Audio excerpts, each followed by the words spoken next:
ರೈತನೋರ್ವನ ತನ್ನ ಜಮೀನಿನಲ್ಲಿ ನೆಟ್ಟಿದ್ದ ತೆಂಗಿನ ಸಸಿಗಳನ್ನು ಕಿಡಿಗೇಡಿಗಳು ರಾತ್ರೋರಾತ್ರಿ ಕತ್ತರಿಸಿ ಹಾಕಿರುವ ಘಟನೆ ಅರದಾಸ್ನಹಳ್ಳಿ ಸಮೀಪ ಜಮೀನಿನಲ್ಲಿ ನಡೆದಿದೆ.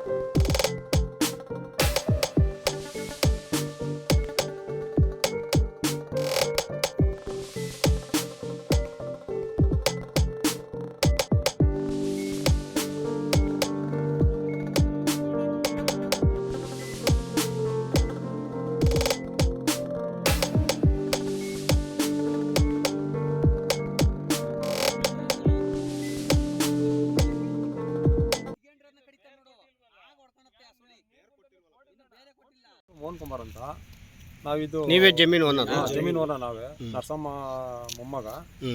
ನಾವು ಉಳ್ಕೊಂಬತ್ತಾ ಇದ್ದ ಆ ಕಾಲದಿಂದ. ಈಗ ಸದ್ಯಕ್ಕೆ ಒಂದು ಹೋದ ವರ್ಷ ಮಳೆ ಇಲ್ಲದೆ ಇರೋದಕ್ಕೆ ಏನು ಮಾಡಿರಲಿಲ್ಲ. ಈಗೇನೋ ಸಂಗೀತ ಸಸಿ ನೆಡೋಣ ಅಂತ ನೆಟ್ಟಿದ್ದು ಒಂದು ವಾರ 15 ದಿನ ಏನೋ ಆಯಿತು. ಮತ್ತು ರಾತ್ರಿವರೆಗೂ ಚೆನ್ನಾಗಿದೆ. ಬೆಳಗ್ಗೆ ಬಂದು ನೋಡೋ ಅಷ್ಟರಲ್ಲಿ ಈ ಥರ ಕಟ್ ಮಾಡಿದ್ದಾರೆ. ಅದಕ್ಕೆ ಅದು ಯಾರು ಕಟ್ ಮಾಡಿದ್ದಾರೆ ಪೊಲೀಸ್ ಕಂಪ್ಲೇಂಟ್ ಕೊಟ್ಟಿದ್ದೀವಿ ಸರ್. ಅವ್ರನ್ನ ಕರೆಸಿ ಮಾತಾಡೋಣ ಅಂತ ಏನೋ ಅಂದು ಅದಕ್ಕೆ ನಾವು ಆಯ್ತು ಅಂತ ಹೇಳಿ ಬಂದಿದ್ದೀವಿ. ಈಗ FIR ಹಾಕ್ತೀನಿ ಅಂತ ಹೇಳಿದ್ದಾರೆ ಸಾಹೇಬ್ರ ಹತ್ರ ಮಾತಾಡ್ಬಿಟ್ಟು. FIR ಹಾಕಿ ಎಷ್ಟು ಸಸಿ ಕಟ್ಟಿದ್ರಿ? 52 ಸಸಿ ಕಟ್ಟಿದ್ದೀವಿ ಸರ್. ಈಗ ಇದಕ್ಕೆ ನಮಗೆ ಕಾನೂನು ಪ್ರಕಾರ ಏನು ನಷ್ಟ ಅನುಭವಿಸಿ ಅದನ್ನು ಅವರು ನಷ್ಟವನ್ನು ತುಂಬಿಕೊಡ್ಬೇಕು ಮತ್ತು ಅವ್ರ ಮೇಲೆ ಕ್ರಮ ತಗೋಬೇಕು ಅಂತ. ತುರುವೇಕೆರೆ ತಾಲೂಕು ಕಸಬಾ ಹೋಬಳಿ ಅರದಾಸ್ನಹಳ್ಳಿ ಗ್ರಾಮದಲ್ಲಿ SC ಜನಾಂಗದ ಒಂದು ಜಮೀನಿನಲ್ಲಿ ಒಂದು ಅಮಾನವೀಯವಾದ ಕೃತ್ಯ ನಡೆದಿದೆ. ಈ ನೋಡಿ, ಈಗ ಒಂದು ವಾರ ಅಥವಾ 15 ದಿವಸ ಆಗಿರ್ಬೋದು. ಒಂದು ತೆಂಗಿನ ಸಸಿಗಳನ್ನ ನೆಟ್ಟಂಥ ಒಂದು ಸಂದರ್ಭ.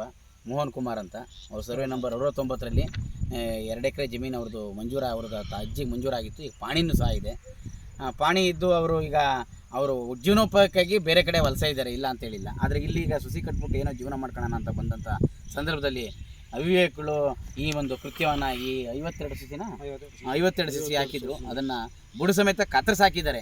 ಇದು ಮಕ್ಕಳನ್ನ ಕೊಂದಂಗೆ ಲೆಕ್ಕ. ಇದನ್ನು ನಾವು ಏನು ಹೇಳಬೇಕು ಅಂತ ಗೊತ್ತಾಗ್ತಾ ಇಲ್ಲ. ಈ ಒಂದು ಆಘಾತಕಾರಿ ಘಟನೆ ಇದು ನಡಿಬಾರ್ದಾಗಿತ್ತು, ನಡೆದಿದೆ. ಈ ಒಂದು ಘಟನೆ ಮಾಡಿದಂಥ ಈ ಕೃತ್ಯ ಮಾಡಾರಲ್ಲ ಅಂಥವ್ರನ್ನ ಶೀಘ್ರವೇ ಕಾನೂನು ರೀತಿ ಅವ್ರನ್ನ ಬಂಧಿಸಿ ಅವ್ರ ಮೇಲೆ ಸೂಕ್ತವಾದ ಕಾನೂನು ಕ್ರಮ ಕೈಗೊಳ್ಳಬೇಕು. ಈ ಕಾನೂನು ಕ್ರಮ ಕೈಗೊಳ್ಳದಿದ್ದರೆ ಪೊಲೀಸರು ನಾವು ಇದನ್ನು ಕಂಪ್ಲೇಂಟ್ ಕೊಟ್ಟು ಬಂದಿದ್ದೀವಿ. ಕೊಡಲಿಲ್ಲ ಅಂತಂದರೆ ಅವ್ರ ಪೊಲೀಸ್ ಠಾಣೆ ಮುಂದೆ ನಾವು ಗ್ಯಾರಂಟಿ ದಂಡಿ ಮಾಡಬೇಕಾಗುತ್ತೆ. ಯಾಕೆಂದರೆ ಇಂಥ ಕೃತ್ಯ ನಡೆದಿದ್ದರೂ ಕೂಡ ಪೊಲೀಸರು ಕೇಸ್ ಹಾಕ್ದೇ ಅಥವಾ ಅವ್ರನ್ನ ಕರೆದು ರಾಜಿ ಮಾಡೋದು ಮತ್ತೊಂದು ಮಾಡೋದು ಸಮಂಜಸವಲ್ಲ ಅನ್ನೋದು ನನ್ನೊಂದು ಭಾವನೆ. ಹಾಗಾಗಿ ತಾವೇ ಇದನ್ನು ನೋಡ್ತಾ ಇದ್ದೀರಾ. ಇಲ್ಲಿ ಈ ಘಟನೆ ನಡೆದಂಥ ಈ ಒಂದು ಸಸಿಗಳನ್ನ ಕುಂದಾಕಿರೋದನ್ನ, ಅಂದರೆ ಕುಂದಾಕಿರೋ ಟೈಪೇ, ಮಕ್ಕಳನ್ನ ಕುಂದಾಕಿರೋ ಟೈಪು ಎಲ್ಲ ಕತ್ತರಿಸಾಕ್ಬಿಟ್ಟಿದ್ದಾರೆ. ಇವ್ರಿಗೆ ಆರ್ಥಿಕವಾಗಿ ಭಾಳ ನಷ್ಟ ಮಾಡಿದ್ದಾರೆ. ಈ ಒಂದು ವಿಚಾರವಾಗಿ ನಾವು ಈಗಾಗಲೇ ಪೊಲೀಸ್ ಸ್ಟೇಷನ್ ಕಂಪ್ಲೇಂಟ್ ಕೊಟ್ಟಿದ್ದೀವಿ. ಪೊಲೀಸರು ಶೀಘ್ರದಲ್ಲೇ ಇದರ ಬಗ್ಗೆ ಸೂಕ್ತವಾದ ಕಾನೂನು ಕ್ರಮ ಕೈಗೊಂಡು ಆರೋಪಿಗಳಾರಿದ್ದಾರೆ ಅವ್ರನ್ನ ಬಂಧಿಸಬೇಕು, ಅವ್ರ ಮೇಲೆ ಸೂಕ್ತವಾದ ಕಾನೂನು ಕ್ರಮ ಕೈಗೊಳ್ಳಬೇಕು ಅಂತ ನಾವು ಈ ಮೂಲಕ ಒತ್ತಾಯಿಸ್ತಾ ಇದ್ದೀವಿ. ಯಾಕೆಂದರೆ ಇದು ದಲಿತರ ಜನಾಂಗ ಜಮೀನಾಗಿರೋದ್ರಿಂದ ಸವರ್ಣೀಯರು ಇವ್ರ ಮೇಲೆ ಹಲವಾರು ರೀತಿ ದೌರ್ಜನ್ಯ ಮಾಡ್ತಲೇ ಇದ್ದಾರೆ. ಮೊದಲಿಂದನೂ ಇಲ್ಲಿ ಹಲವಾರು ರೀತಿ ದೌರ್ಜನ್ಯ ಮಾಡ್ಕೊಂಡು ಅಭಿವೃದ್ಧಿ ಪಡಿಸೋಕ್ಕೆ ತೊಂದರೆ ಕೊಡ್ತಲೇ ಇದ್ದಾರೆ. ಈ ಒಂದು ಸಂದರ್ಭದಲ್ಲಿ ಇವರು ತೆಂಗಿನ ಸಸಿ ನೆಡಕ್ಕೆ ಹೋದಾಗ ಮತ್ತೆ ಈ ಕೃತ್ಯ ಮಾಡಿದ್ದಾರೆ. ಇದ್ರ ಬಗ್ಗೆ ಗಮನ ಹರಿಸಲೇಬೇಕು, ಜೊತೆಗೆ ಕಾನೂನು ಕ್ರಮ ಕೈಗೊಳ್ಳಲೇಬೇಕು ಅಂತ ನನ್ನ ಆಗ್ರಹಪೂರ್ವಕವಾದ ಒತ್ತಾಯ.